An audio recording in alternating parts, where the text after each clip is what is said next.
Hello friends, welcome back to my channel. ನಾನು ನಂದಿನಿ. ಇವತ್ತು ನಿಮ್ಮೊಂದಿಗೆ ಜೂನ್ 23 ನಮ್ಮ ಬೆಂಗಳೂರಲ್ಲಿ ನಡೆದ ಹಿರಿಯರ ಜಾತ್ರೆ ಬಗ್ಗೆ ಹೇಳಲು ಆಶಿಸ್ತಿದ್ದೀನಿ. ಅದು ಹೇಳೋಕ್ಕೆ ಮುಂಚೆ ನೀವೆಲ್ಲರೂ ನನ್ನ ಚಾನಲ್ನ ಸಬ್ಸ್ಕ್ರೈಬ್ ಮಾಡ್ಕೊಂಡಿದ್ದೀರಾ ತಾನೇ? ಹಿರಿಯರ ಜಾತ್ರೆ ಹಂಗಂದ್ರೆ ಏನು ಅಂತ ಯೋಚಿಸ್ತಿದ್ದೀರಾ? ಹಿರಿಯರ ಜಾತ್ರೆ ಅಂತಂದರೆ ನಮ್ಮ ಬೆಂಗಳೂರು ಸುತ್ತಮುತ್ತ ಇರೋ ಎಲ್ಲ ಓಲ್ಡ್ ಏಜ್ ಹೋಮ್ಗಳಿಂದ ಹಿರಿಯರನ್ನ ಕರ್ಕೊಂಡು ಬಂದು ಒಟ್ಟುಗೂಡಿಸಿ ಅವ್ರಿಗಾಗಿ ಮಾಡೋ ಈ ಜಾತ್ರೆನೇ ಹಿರಿಯರ ಜಾತ್ರೆ.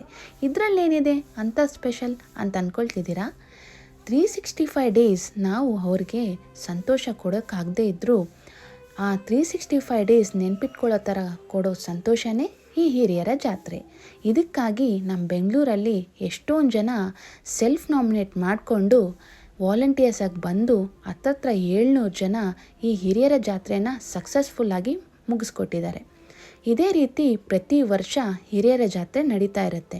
ಇದಕ್ಕಾಗಿ ಹೆಚ್ಚಿನ ಮಾಹಿತಿನ ತಿಳ್ಕೊಬೇಕಂತಿದ್ರೆ ನೀವೆಲ್ಲರೂ ಹಿರಿಯರ ಜಾತ್ರೆ ಹೇಗೆ ನಡೀತು ಅಂತ ನೋಡಬೇಕಂತ ಅಂದ್ಕೊಳ್ತಿದ್ರೆ ಸರ್ಚ್ ಮಾಡಿ ಹಿರಿಯರ ಜಾತ್ರೆ 2024 ಅಂತ. ನಿಮಗೆ ಇನ್ನೂ ಜಾಸ್ತಿ ಮಾಹಿತಿ ಸಿಗುತ್ತೆ. ಹಾಗೂ ನೋಡಿ ನಮ್ಮ ಹಿರಿಯರ ಜಾತ್ರೆನ ನೀವು ಕೂಡ ಆನಂದ ಪಡ್ತೀರಂತ ಆಶಿಸ್ತಿದ್ದೀನಿ. ನನ್ನ ವಿಡಿಯೋ ನೋಡಿದ್ದಕ್ಕೆ thank you so much friends.